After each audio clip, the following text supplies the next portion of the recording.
Next आ जाता है एक साल का बच्चा है, डिहाइड्रेटेड है, ठीक है। उसको मदर को हम ओआरएस बनाने के लिए क्या एडवाइस करेंगे, एजुकेशन क्या करेंगे? तो उसको कहेंगे सबसे पहले तो एक पैकेट ओआरएस का लें, ठीक है। अपने हैंड वॉश कर ले, एक जग में 4 गिलास पानी ले लें, ठीक है, और उसमें ओआरएस मिक्स कर दें। फिर क्या करना है, हर आधे घंटे बाद आधा आधा कप देना है चम्मच के साथ, ठीक है, बच्चे को। फिर क्या, अगर तो बच्चा 2 साल से छोटा है ना, हर 1-2 मिनट बाद उसे चम्मच के साथ देना है। अगर बच्चा वॉमिट कर रहा है ना, तो फिर 10 मिनट तक वेट करना है और 10 मिनट के बाद 2-3 मिनट तक चम्मच के साथ देना है, ठीक है। अगर बच्चा ज़्यादा पीना चाहता है तो उसको ज़्यादा दे दें, कोई मसला नहीं है, अगर वॉमिट नहीं कर रहा तो। अगर बच्चा ब्रेस्ट फीडिंग पे है तो उसकी ट्रीटमेंट के दौरान उसकी केयर करनी चाहिए, ठीक। इसके अलावा अगर नॉन ब्रेस्ट फेड इन्फेंट्स हैं तो उसको ना फर्स्ट फ्यू आवर्स में 100 से 200 ml क्लीन वाटर देते हैं, ठीक है, ओआरएस से पहले। इसके बाद बात करें तो उन्होंने कहा है कि आयोडीन की डेली रिक्वायरमेंट्स क्या होती है और डिसऑर्डर जो इसकी डेफिशिएंसी की वजह से होते हैं। आयोडीन की जो डेली रिक्वायरमेंट होती है 150 माइक्रोग्राम्स पर डे होती है। आयोडीन डेफिशिएंसी डिसऑर्डर से क्या होता है, गोइटर हो जाता है, क्रिएटिनिज्म हो जाता है, हाइपोथायरॉयडिज्म हो जाता है, फिजिकल और मेंटल ग्रो फंक्शन कम हो जाता है। इसके अलावा अबॉर्शन और स्टिल बर्थ के रेट इंक्रीज हो जाता है। क्रिएटिनिज्म 2 तरह का हो सकता है, न्यूरोलॉजिकल हो सकता है, मिक्सोडीमेटस हो सकता है। नेक्स्ट आ जाता है एंटीजन एंटीबॉडी का ग्राफ दिखाया गया है। तो ए पे क्या है, प्राइमरी रिस्पॉन्स आएगा, बी पे क्या है, सेकेंडरी रिस्पॉन्स आएगा। दोनों रिएक्शंस में क्या डिफरेंस है, ठीक है। प्राइमरी इम्यून सेकेंडरी जो होता है ना, उसमें लेटेंट पीरियड शॉर्ट होता है, एंटीबॉडीज जल्दी बनती हैं और ज़्यादा बनती हैं। नेक्स्ट आ जाता है, ये क्या है, तो ए उन्होंने दिखाई हुई है डायग्राम, उन्होंने बताया कि ए और बी में क्या आएगा। तो ए क्या है, ए भी वेल है, बी भी वेल है, लेकिन ए जो कि शैलो वेल है, ठीक है, और बी क्या है, डीप वेल है, ठीक है। अब स्मॉल स्केल पे फिल्ट्रेशन के लिए हमारे पास कौन से मेथड्स हैं? स्मॉल स्केल पे जो बुक के अकॉर्डिंग है, ये भी वैसे वही है। तो जो उसमें स्मॉल स्केल पे करते हैं ना, 2 तरीके से करते हैं। एक तो हम हाउस होल्ड पे, ठीक है, घरों में करते हैं, और दूसरा हम करते हैं वेल्स के थ्रू। जो हाउस पे घरों में करते हैं उसमें हम बॉइलिंग करते हैं, ठीक है, ब्लीचिंग पाउडर यूज़ करते हैं, बॉइलिंग करते हैं, और केमिकल मेथड्स करते हैं, फिल्ट्रेशन करते हैं। इसके अलावा यूवी रेडिएशन से करते हैं, और रिवर्स ऑस्मोसिस मेथड से करते हैं। जो केमिकल मेथड है उसमें ब्लीचिंग पाउडर आ जाता है, क्लोरीन गैस आ जाती है, क्लोरीन टैबलेट्स आ जाती हैं, आयोडीन टैबलेट्स आ जाती हैं। इसके अलावा पोटाशियम परमैंगनेट आ जाता है, और कॉपर सल्फेट आ जाता है। कोन ऑफ फिल्ट्रेशन क्या होती है? इमेजिनरी इन्वर्टेड कोन होती है जिसका डायमीटर डेप्थ वेल की जो डेप्थ है ना उससे 4 टाइम्स ज़्यादा होता है। ये क्या दिखाया हुआ है, फीसिस है, ठीक है।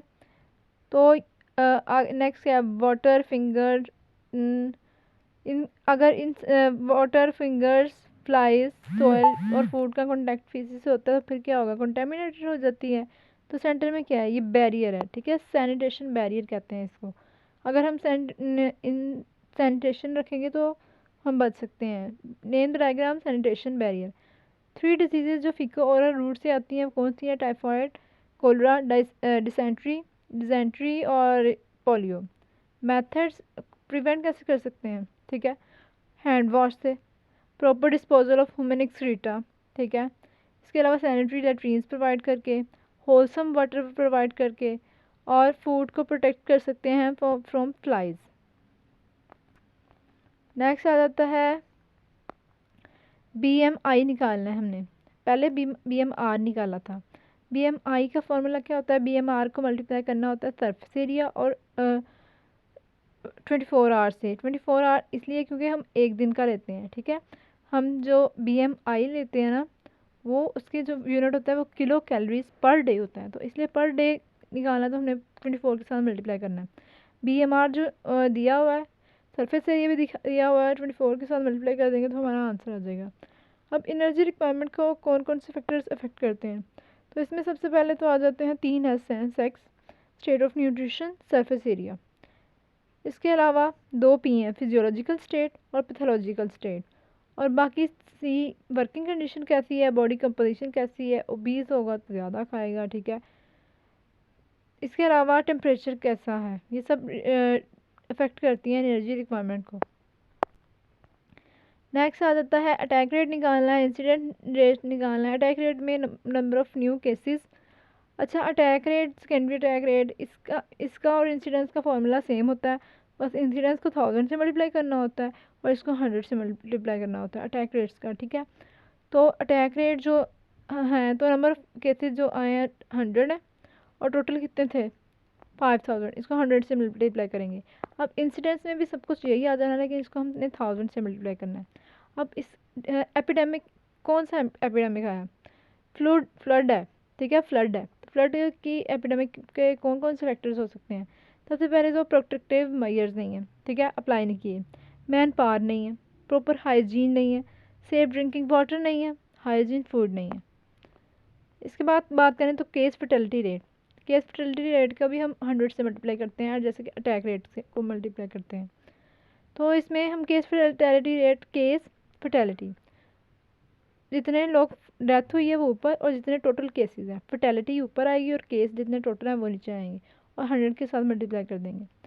तो 500 टोटल केसेस थे, 10 डाई हो गए, तो 10 को ऊपर रखेंगे, 500 को नीचे और 100 के साथ मल्टीप्लाई कर देंगे। इसके अलावा नेम द कम्युनिकेबल डिजीज़ जिनका 100% केस फर्टिलिटी रेट होता है, तो वो दो होती हैं, रेबिस होती है और एड्स होता है। नेक्स्ट आ जाता है name the type of study undertaken. तो इसमें हमने ग्रुप है, पान खाने वालों का एक ग्रुप है कोयटा में, उनको फॉलो किया गया 25 ईयर्स तक, ठीक है। मतलब हम आगे को जा रहे हैं ना, नेक्स्ट स्टडी है, तो इसमें कंट्रोल, तो कोहोर्ट, ठीक है, जब अभी हम कोहोर्ट प्रोस्पेक्टिव स्टडी होती है और केस कंट्रोल रेट्रोस्पेक्टिव, ठीक है, पीछे को हम जाएंगे, हिस्ट्री में जाएंगे। तो इसका हमने देखना क्या है, स्टडी द एसोसिएशन ऑफ पान, कॉज का एसोसिएशन देखना है, ठीक है, कॉज को स्टडी करना है कि ये डिज़ीज़ का कॉज है कि नहीं, ठीक है। अगर डिज़ीज़ से हम कॉज की तरफ जाएंगे तो उसको केस कंट्रोल कहते हैं। अब इसमें हम कॉज से डिज़ीज़ की तरफ जा रहे हैं तो इसको हम कोहोर्ट कहेंगे। 2x2 का टेबल बनाना है, तो 2x2 का टेबल कैसे बनाना है, कंट्रोल कंप्राइज टोटल कितने पर्सन है, 10,000 है, ठीक है, 7 एक्सपोज हो गए, ठीक है। एक्सपोज इसमें हम पहले में तो जो एक्सपोज हैं और नहीं हैं, और जिनको डिजीज़ है और जिनको डिजीज़ नहीं है, ठीक है। यस मतलब जो एक्सपोज हुए, नो जो एक्सपोज नहीं हुए। अब डेवलप्ड कार्सिनोमा वही है जिनको डिजीज़ हो गई और डिडंट डेवलप जिनको डिजीज़ नहीं हुई। अब ये टोटल 10,000 से, इसमें से 7 एक्सपोज थे और 10 नॉन एक्सपोज थे, ठीक है। 7 एक्सपोज वो कैंसर हो गया और 7 और नॉन एक्सपोज में से 10 को कैंसर हो गया। एक्सपोज्ड वाले कौन से थे, वो 7,000 थे ना, उसमें से 7 को माइनस कर देंगे तो हमारे पास डिडंट एक्सपोज वाले आ जाएंगे जिनको डिजीज़ नहीं है। इसके अलावा जो कंट्रोल लिया वो 10,000 का था, तो उसमें से हम 10 को माइनस कर देंगे तो हमारे पास ये सी की वैल्यू आ जाएगी। इसमें 7 ए है, ठीक है, और 6993 इसमें बी है, 10 इसमें सी है और 9990 990 इसमें डी है। तो रिलेटिव रिस्क निकालना है हमने, ठीक है। तो रिलेटिव रिस्क का क्या फार्मूला होता है, incidence among exposed divided by incidence among non expose. तो इंसिडेंस क्या है, A/A+B और C/C+D, ठीक है। इस फॉर्मूले को हम लगाएंगे तो हमारे पास आंसर आ जाएगा 1। नेक्स्ट आ जाता है number of live birds recorded in a small town Hyderabad during 2009। 400 है, हमने वाइटल इंडेक्स निकालना है। वाइटल इंडेक्स का फॉर्मूला क्या होता है, बर्थ ओवर डेथ और इंटू 100, ठीक है, बर्थ ओवर डेथ इंटू 100। तो हमारे पास इंटरप्रेट द रिजल्ट्स, हमारे पास क्या आंसर आया, ठीक है, 160 आया है। अगर तो वाइटल इंडेक्स 100 है, इसका मतलब है कि पॉपुलेशन इंक्रीज ना इंक्रीज़ हो रही है ना डिक्रीज़ हो रही है। अगर 100 से ज़्यादा है तो इसका मतलब इंक्रीज़ हो रही है, अगर 100 से कम है तो इसका मतलब डिक्रीज़ हो रही है। नेक्स्ट आ जाता है fluorosis is the cosmetic problem. तो उन्होंने कहा है कौन सा लेवल होगा फ्लोराइड का कौन सा लेवल होगा जिसकी वजह से फ्लोरोसिस हो जाएगी। तो एक होता है फ्लोरोसिस और एक होता है मोटलिंग। फ्लोरोसिस से पहले मोटलिंग होती है, डेंटल एनामल की मोटलिंग होती है। अगर 1.5 mg पर लीटर होगा तो मोटलिंग होगी, अगर 3 से 5 mg पर लीटर होगा ना तो फ्लोरोसिस हो जाएगी। इंटरवेंशन क्या करनी है हमने, तो सबसे पहले वाटर रिसोर्स को चेंज करना है, ठीक है। दूसरी बात है केमिकल ट्रीटमेंट करना है। तीसरी बात है अगर तो बच्चा फ्लोरिनेटेड वाटर ले रहा है तो उसको फ्लोराइड सप्लीमेंट्स नहीं देने, ठीक है। और 6 साल से कम जो बच्चे होते हैं ना, जो फ्लोरोसिस एंडेमिक फ्लोरोसिस के एरिया में रहते हैं, उनको फ्लोराइड टूथपेस्ट यूज़ नहीं करने चाहिए। नेक्स्ट आ जाता है सैम्पलिंग टेक्निक हमने कौन सी यूज़ की है। तो कम्युनिटी बेस्ड क्वान्टिटेटिव एक डिस्ट्रिक्ट पूरे पे हमने करनी है, तो उसको हम छोटे छोटे क्लस्टर्स में डिवाइड कर लेंगे। तो इस पर हम जो सैम्पलिंग लगाएंगे वो क्लस्टर सैम्पलिंग आएगी, ठीक है। प्रोबेबिलिटी की टाइप है। द लार्ज आगे क्या है, गिव 3 रीज़न, हम क्लस्टर की क्या क्या फ़ायदे हैं, मतलब प्रोबेबिलिटी के क्या क्या फ़ायदे हैं, इसके अलावा लिमिटेशंस भी पूछी हुई हैं।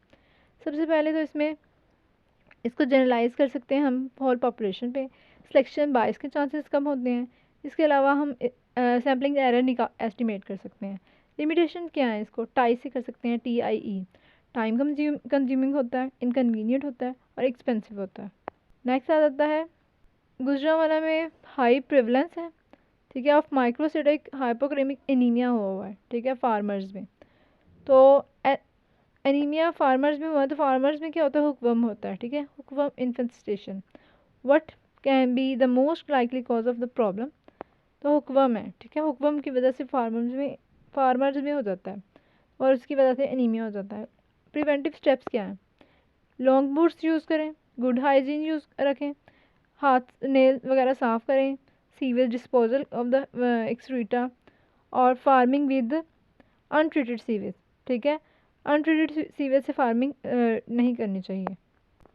नेक्स्ट आ जाता है what will be the dietary advice of the MO to the labourer. A 6-year-old boy was brought to Pete's OPD with the frequent illness and failure to gain weight. He was found to be suffering from pallor, puffiness of face and edema feet.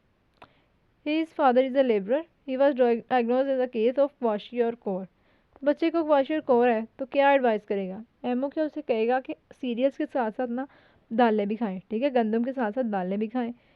गंदम के साथ दालें खा सकते हैं, इसके मतलब क्या मतलब है, सीरियल के साथ पल्सेस खाने का मतलब क्या है, हम जहाँ तो चावल के साथ दाल खा सकते हैं या दाल के साथ चपाती, मतलब दाल हमें ऐड करनी है, सीरियल्स के साथ पल्सेस ऐड करनी है। अब पल्सेस ऐड करनी क्यों है, इसका मकसद क्या है, इसका मकसद है कि अगर जो सीरियल्स एक मुकम्मल उसमें प्रोटीन्स नहीं होती, सारे एसेंशियल एसिड्स अमाइनो एसिड्स नहीं होते, तो जब हम ले लेंगे पल्सेस उसके साथ तो सारे अमाइनो एसिड्स मिल जाएंगे।